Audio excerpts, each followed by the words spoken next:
ডিজাইনারদের জন্য প্যাটার্ন খুবই গুরুত্বপূর্ণ।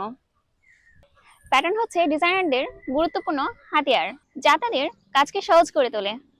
তাহলে চলুন জেনে আসি আসলে প্যাটার্ন কি।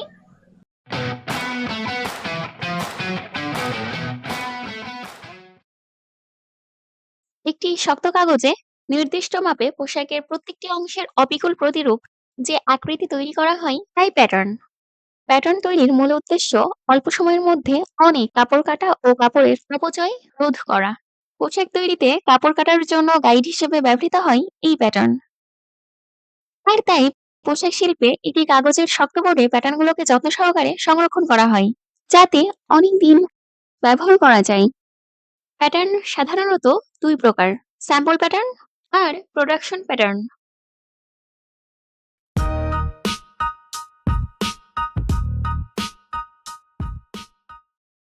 সব ধরনের পোশাক ব্যাপকভাবে উৎপাদনের আগে একটি নমুনা প্রয়োজন হয়, কারণ নমুনায় পরিবর্তন করা সম্ভব।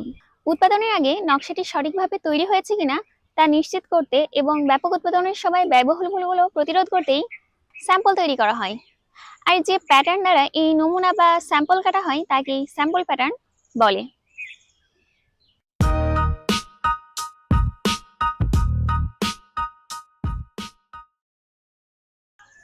প্রোডাকশন প্যাটার্ন শত শত বা হাজার হাজার পোশাক তৈরি করতে ব্যবহৃত হয়, অর্থাৎ প্রোডাকশন প্যাটার্নের সঙ্গে হাজার হাজার টুকরা কাটা হয়।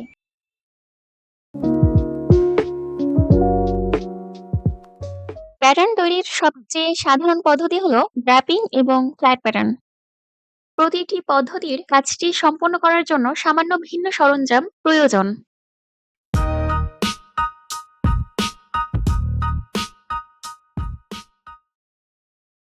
ড্র্যাপিং পোশাকের আকারে ফেব্রিককে সরাসরি ড্রেস ফর্মের উপর জড়িয়ে তৈরি করা হয়, যাতে ডিজাইন পছন্দ মতো হয়। পোশাকটি ঠিক কেমন হবে তা আপনি দেখতে পারবেন।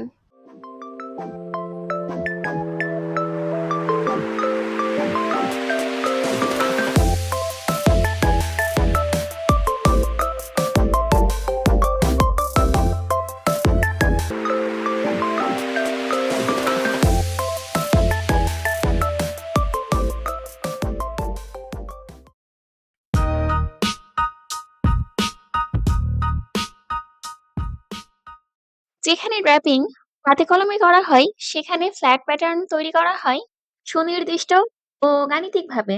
সম্পূর্ণ প্যাটার্নটি একটি সমতল পৃষ্ঠে তৈরি করা হয়। পোশাকটি কিভাবে ফিট করা উচিত তা পরিষ্কারভাবে বোঝার জন্যও ফ্ল্যাট প্যাটার্ন প্রয়োজন।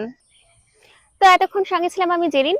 ফ্যাশন ডিজাইনিং সম্পর্কে জানতে ফ্যাশন কোণের সঙ্গেই থাকুন। ভালো থাকুন, সুস্থ থাকুন। ধন্যবাদ।